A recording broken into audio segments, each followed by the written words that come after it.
Hey listeners, welcome to the Crouching Tiger, Hidden Dragon podcast. And as today's guest was the first person that said to me in the real Chinese name, 卧虎藏龙, is the podcast. So as the listeners have known, I like to feature stories from business leaders in Asia. So today we have a special guest with us all the way from Singapore, and she also does business in Hong Kong as well. And I really wanted to feature her as because she's a leader in the sustainable space. And we have many stories from business leaders all across Asia. So today, let me do a quick introduction before I bring her on. We have Helene Lee with us. So I actually first featured her in one of my articles called Top Founders to Follow in Singapore. And she's a market leader. She is an influencer, a market leader, a thought leader in the sustainable finance space. And she is CEO and co-founder of GoImpact. And she is a TEDx speaker, top voice in green finance, so many accolades, top 50 women in finance, in fintech times, top 2 sustainable finance influencer globally. And of course, last but not least, one of the founders to follow in Singapore. So Helene, welcome to the show. Hey, well, thank you so much, Bob, for having me. Really glad to be here. The laundry list of accolades almost make me ashamed. Yes, thank you so much. And I always like to start the podcast with this question, and it's a question I ask all of my guests. What is your favorite Kung Fu movie? 卧虎藏龙, the name of the podcast. And I think for one pure and simple reason, I'm originally from Hangzhou, so my parents are from Hangzhou, and 卧虎藏龙 was actually filmed very near Hangzhou. That whole piece of bamboo forest, where all the fighting scenes took place. And it's just amazing how they brought a place which is very close to my heart to life with this. It was dramatically shot, amazing movie. So yes, that is my favorite Kung Fu movie because it happened to be from a region that I love and was originally from. Oh my God, that is one of my favorite movies as well. And you are the first guest to mention that movie. Of course, I'm from Malaysia, so Michelle Yeoh is a big part of that movie. And of course, one of my favorite actresses, Zhang Ziyi, that was the first time I was introduced to her through that movie as well. It's quite some time ago. And I love the fight scenes. The bamboo forest scene is stuck in my mind. And finally, now I learned it's in Hangzhou. So it's stuck in my mind. I love that fight dance scene where they literally fight and they stand on each other's swords. That is a great movie and great choice, Helene. Thank you. All right, so first question. So today is very rare that I get someone in the sustainability space, and this year 2023 is the year in everyone's lips is ESG, right? In all the radio shows, all the business media, they're talking about sustainability. So today we have a influencer and also a thought leader here with us on the space, right? So I've watched a lot of your interviews. We have the DigiFin interview. I've read through but for this year, right? So we are doing this interview in 2023. In this year, what is sustainability to you this year?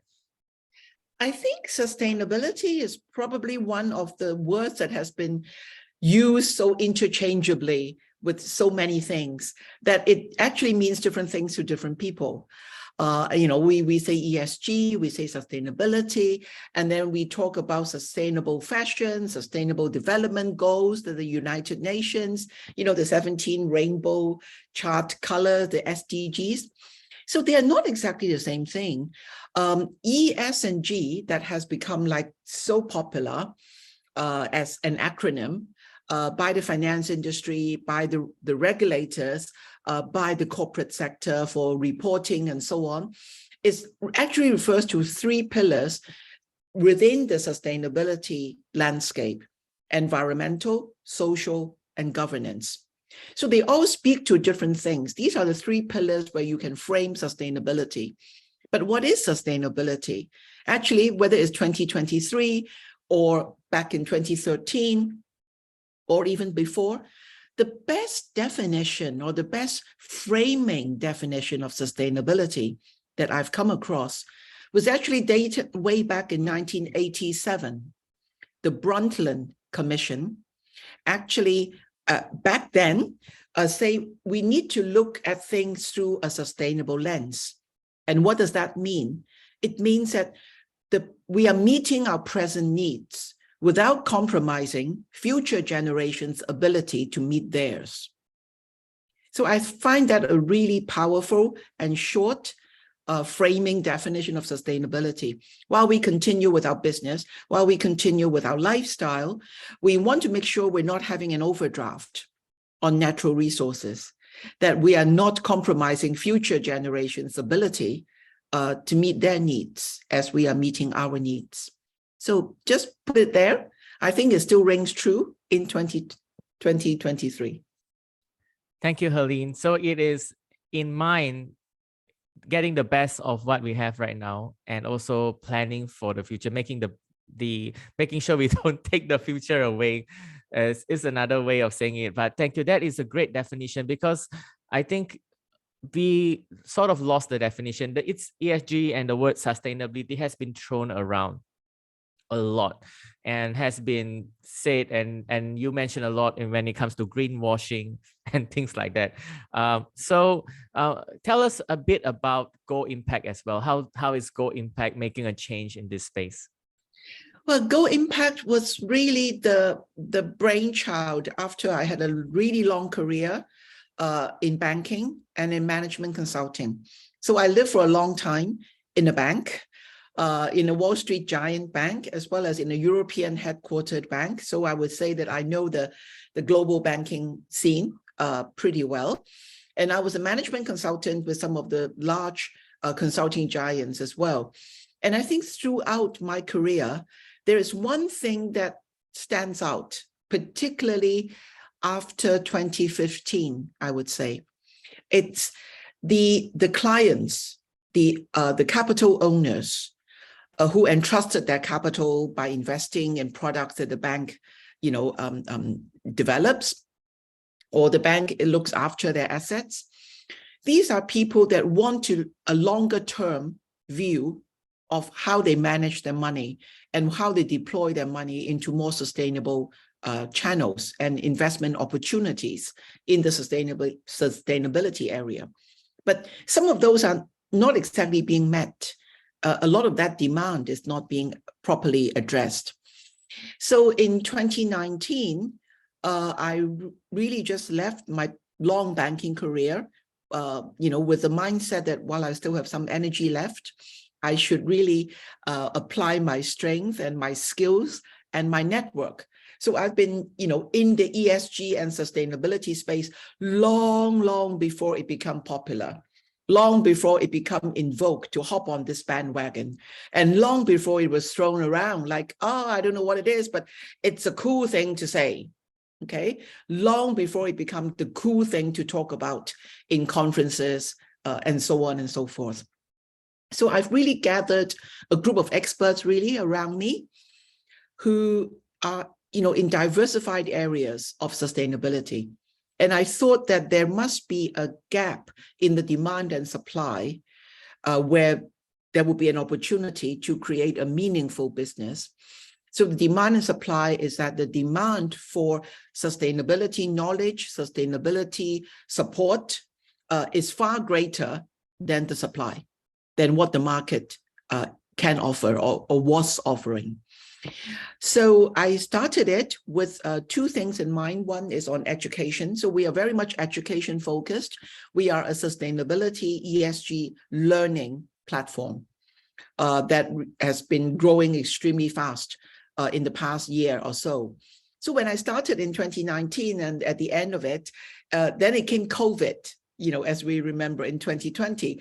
And it's the last thing anybody wants to talk about, new business, new growth opportunities. Everywhere was like lockdown, circuit breaker, and all the rest of it. So that actually becomes a blessing in disguise for sustainability learning, because you cannot do face-to-face very much, okay? So you have to do online and digitize your learning. So that really is where the whole GoImpact learning platform, through, all our partner channels with top tier universities and other accreditation bodies come from.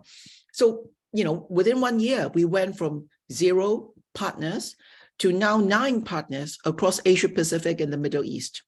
So it was a very, very fast growing business. And I think that COVID was an accelerator for anything that is to do with sustainability, because honestly, it exposed so much of the cracks in our system, the shortfalls and the pitfalls. And I think we are very blessed in the sense that this has really fast-tracked the business. And of course, I've always been a huge believer in applying capital to sustainable means and to address this agenda, which is top urgent, for us as well as for our future generations. So I think we just caught it at a very appropriate moment in time, Bob.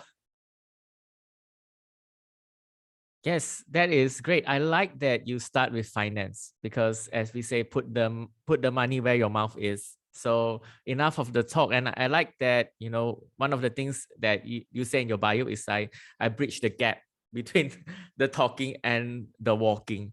So I think it is a great start. And also, since COVID has been a focus of many corporations, that now there is a bigger, I would say, sustainability budget in their balance sheets. But how can businesses and corporations, what can they do more to help these sustainability efforts? I think it's not so much a cost center as a business case. So sustainability, I think, cannot be looked upon as just a cost center to promote or to do marketing. It really is the business case in the sense that, there are real risks that your business will be exposed to if you have not mitigated those risks by, investing or operating in more sustainable manner with more sustainability initiatives. So I think more and more leaders are seeing that. I've certainly been a very, hardworking advocate on that in seeing the business case for sustainability. There's only that much marketing budget always. And when times are bad, guess which is the budget that gets cut the first, right? So but this is really a business case in the sense that you will be exposed to a lot of risk in climate change and other sustainability related issues if you have not really put in the measures to address them properly. So yeah, that is definitely, I think, the trajectory, if you like, where business are moving forward. Yep. So it's finding the use cases and finding out how their businesses can adopt more of these sustainability measures to make their business sustainable as well. Yeah, it's partly like that, definitely. But also the fact that more and more business really realize that the green can give them a premium, whereas brown gives them a discount. Okay, so you need to look at the green premium versus the brown discount. What do I mean by green premium? I think there are a lot of studies, a lot of data that points to the fact that companies that do well on sustainability, E, S, and G, actually have better financial performance. And that goes into the better valuation of the company. So that's a green premium. You have better access to capital. You are more able to attract investors, attract talents to work for you and to answer to your shareholders. The brown discount, I don't need to talk about the greenwashing, the reputation risk if you're being called out for issues that you simply overlook or you want to sweep aside, hide under the carpet. But with how media is, so transparent these days, you really are not able to hide a lot of dirt under the carpet anymore.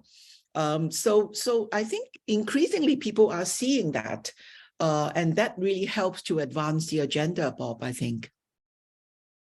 Amazing. I like the word green premium. So that is a great word.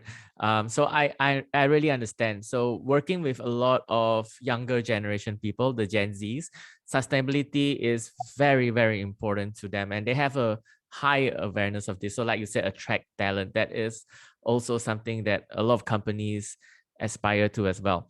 So before the interview, I actually mentioned this. I'm not a finance background person. So my main is I'm a marketing person. So I just want to understand as well. You started this conversation with the finance side.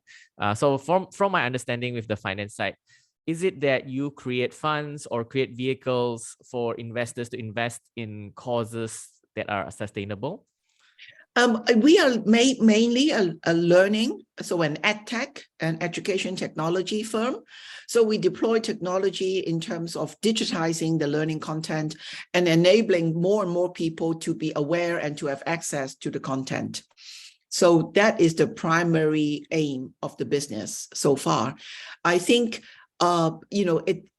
uninformed investors will not be able to deploy too much capital. You need to have that baseline of knowledge being established before the agenda can really be advanced. So that is the pain point in the market that we are addressing. And I'm very pleased to say that we have really gone in with all we have and developed a lot of cutting edge content with a lot of industry insights that makes it relevant for executives as well as for other corporations across different sectors, not just the finance sector, because this is a meaningful agenda, not only for finance, but for all the businesses. So that is the sweet spot where we are playing at. And obviously that could lend itself to better informed investors, better informed capital owners, who will then be able to deploy capital into various funds or other investment instruments informedly, in a more informed and intelligent manner. And we know that there's a huge funding gap, right? According to the United Nations, there's a $3 trillion funding gap annually before we can reach the Sustainable Development Goals by 2030. The 17 SDGs were put forward in 2015 with a target to achieve by 2030. But unfortunately, we are still falling short on a lot of the milestones and key tracking parameters. So we do need to deploy capital and technology into fast tracking this. And that's why we believe that establishing that baseline knowledge through accelerated learning is so important. That's amazing, Helene. So I actually went through the website and it's a good job. So like you said, informed. So I see all the collaborations you do with all the top universities in Singapore. And so a lot of my audience are on LinkedIn. They are business leaders, they are CEOs, they are HR directors, or even CFOs on LinkedIn.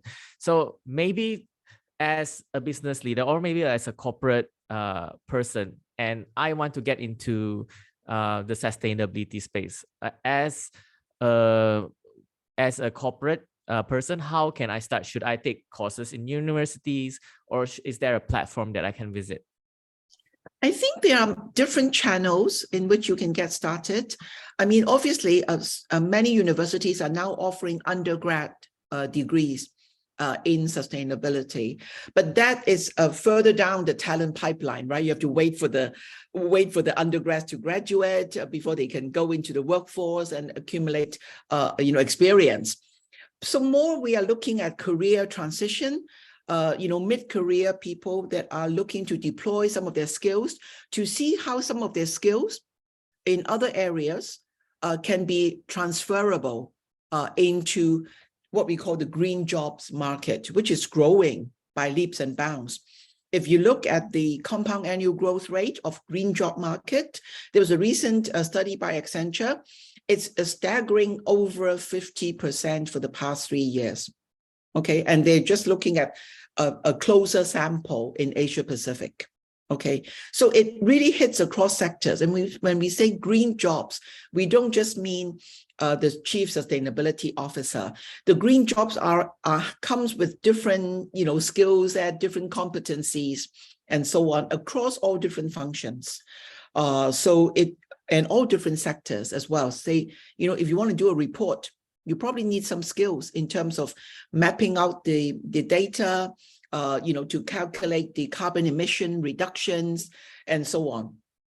So there are many, many different jobs, and there are communications, marketing related jobs, because you do want to communicate the strategy of your company, why you are committed to this, what is the ethos behind it, and so on. So it's really, I think, a very exciting growth area for professionals who want to transition their career into, and certainly the jobs are out there, but they are struggling to find the appropriate level of people with the skills to do. So taking courses, taking executive programs is definitely one way. And we do a lot of joint certification programs so that at the end you can have a certificate to demonstrate your level of knowledge.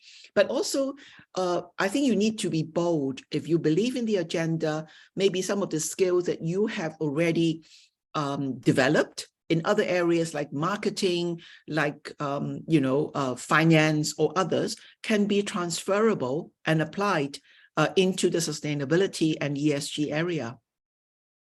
Thank you, Helene. That has given me so many ideas as well. And yeah, maybe I should have a marketing firm that talks about helps companies with their sustainability. That could be one. And any other opportunities you see in this sustainability space? Lots. It's impossible to outline because in Chinese the two words that means crisis and opportunities are together. So within every crisis, there are opportunities. And within all opportunities, there are also challenges. I mean, obviously, that you have to overcome. And I think certainly we are faced with a crisis unprecedented before. We are like the first generation that wakes up to the seriousness of the problem of climate change and sustainability. But we're the last generation that can actively do something to address the problem and make a difference before it's too late. So it's actually a lot of opportunities in terms of, many occasions. Education is just one of them, and it's an area that I believe very important. So we choose to build a business upon it, and it has so far proven to be a good decision. But there are other areas like in finance, in journalism, even in research, in environmental science, and so on, whereby more and more people are looking to build up their skills that way. Amazing. There are certainly a lot of opportunities. And yeah, thank you for taking the time. And I see something I need to address, something very interesting. I see your background. I really love you have the best background among all my guests. You have the Marina Bay Sands, right? I can see a bit of the Esplanade, and then I can see on the right, Shanghai. So all those listening on podcast, this is the visual. Oh, actually it's on video podcast as well. I can see Shanghai, Hong Kong, and a bit, I think there's also UAE in the back somewhere there. Yes, yeah. I think this is really a kind of a collage of all the major places where we operate. So, it's, thanks to our marketing team who did a pretty good job. I hope you don't find it too busy. Oh, it is wonderful. And the last question before the last question. So it's like, what are your hopes? So I know that you are making an impact. So I like your company name, Impact. Like, what are your hopes for Asia specifically? Hopes. I think Asia is so diverse. That I don't always speak to Asia as one entity. It's far less homogeneous as a continent than, say, Europe or North America. But if there is one thing I think that describes Asia, I think whether you are Malaysian, Hong Kong, Chinese, Singaporean, Indian, whatever your ethnic origin, I think we are all looking for a sense of balance, in everything that we do. In the martial arts, we need balance. Otherwise, you cannot do the dancing on swords in bamboo forest. We need balance in work life. We need balance in the way we chase after profit, which is sustainable. So if there is one thing, I think it's to have that balanced view that will really be a beacon of hope, I think, for all of us. Thank you, Helene. That is timeless wisdom. Like, so for us, we have the yin and the yang, right? So that is the perfect curved balance that you talk about. So that is amazing. So yeah, please follow Helene on all the social media channels, especially on LinkedIn. That's where she posts a lot of updates of her events and her latest features as well. So last question before we go, I always like to ask my guests this as well. So as mentioned, my mission for this is to feature more business leaders from Asia. So when we talk about business leaders, we always talk about the Elon Musk, the Gary V's, Jeff Bezos. So for you, like, who else should I interview on this show that is a business leader in your mind? Wow, I cannot name and shame. No worries, yeah. So I think there are a lot of very successful business leaders in Asia. And there are a lot of leaders of multinationals that are Asian, of Asian origin. So I don't think you lack, choice, Bob, for finding prominent Asians to talk to. Yes, I see a lot of opportunity. And just a fun fact, for example, you have a lot of content out there. Yeah, you are doing so much good work. But a lot of these Asian business leaders are exactly what Wu Changlong. they do a lot of work, but they don't put out any publicity. It's a very Asian thing to do. So yeah, no worries. I will chat with you privately on that. If there is, then let me know. But thank you so much for being here, and thank you for sharing the very important message to us on sustainability. Thank you so much, Bob. It's a pleasure.